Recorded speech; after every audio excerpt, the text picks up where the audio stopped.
Jimmy Butler talked yesterday about his decision on what to do and, frankly, why he's decided not to put a message on his jersey. I have decided not to.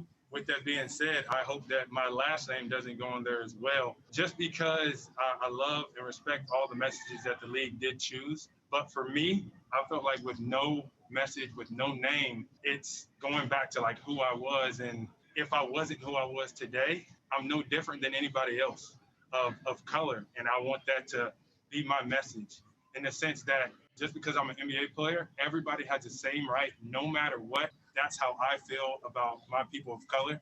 This is a thing that we will do more action towards. I'm with, like I said, the Black Lives Matter and all the phrases that they chose to put on the back of the jersey.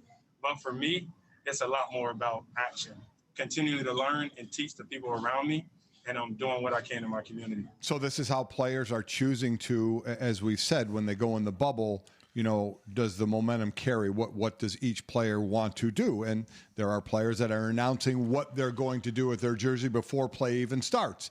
And as some have said, listen, when the games start, players can choose how they continue to do it. If they're talked to after the game, that's their open platform. They can talk about the game. They can talk about what they have on the back of their jersey or what's on the courts. They can choose to do it. And there are players that are choosing to do that before the games even start. Yeah, and in this situation, you can certainly understand where Jimmy Butler specifically is coming from in a lot of this, because we've heard this sentiment echoed by a lot of black players, regardless of sport, which is there is no amount of fame, fortune, money that I can do that prices me out of the tax of being black that at times happens in this country. And so echoing that sentiment is worthwhile. And if that's something he has thought enough about, and that's really all you can ask of anyone in this situation, is to think about what you're going to do in this regard. And I think for the players that were maybe critical of the restart in some ways, and we heard, remember, Kyrie Irving and others critical that this would be a distraction, if you see a level of thought put into the way that players are going to approach this once they get inside, and that's probably the key, is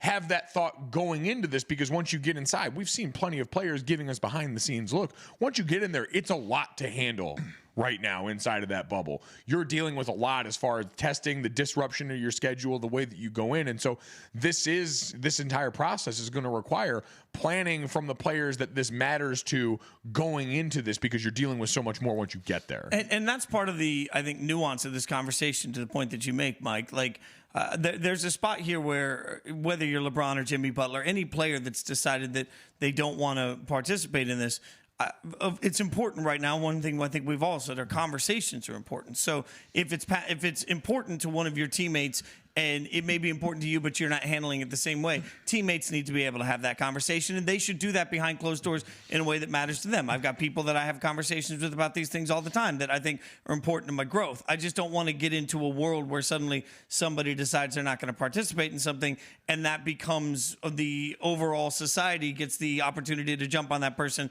and accuse them of being something.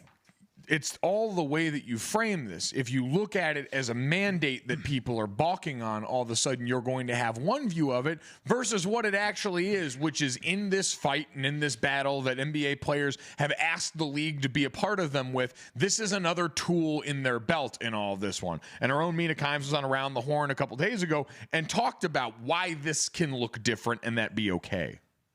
The second the NBA put out the list of phrases that they were allowed to use, it seemed inevitable that some players would opt out, right? I mean, Colin Kaepernick's protest, for example, was powerful because the message and intent, but it was uniquely powerful because it was a protest. It was in opposition to the league and those who, believed he didn't have that right, and he continued with it. And I think when the leagues or corporations get involved in sanctioning protests, it doesn't mean they're no longer useful. I was very moved by the sight of MLS players over the weekend wearing their Black Lives Matter shirts, for example. But it does mean some players won't feel like it's, continues to be their prerogative or it's something they're moved by. And that's fine, because everyone can do activism differently. I think that's the best point in all of this, is if you take all of the individualism out of it, it ceases to maybe have as much of an impact. Don't get me wrong.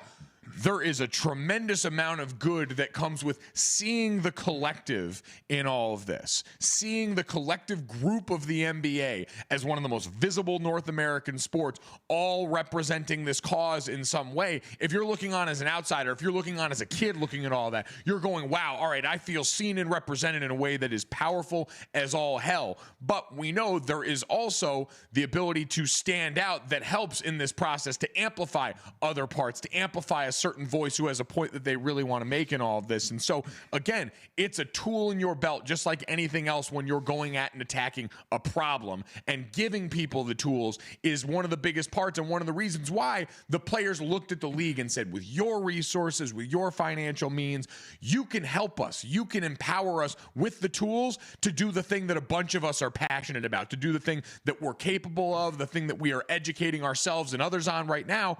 We would just like to have more access to the means, the backing, and the stage that is the NBA.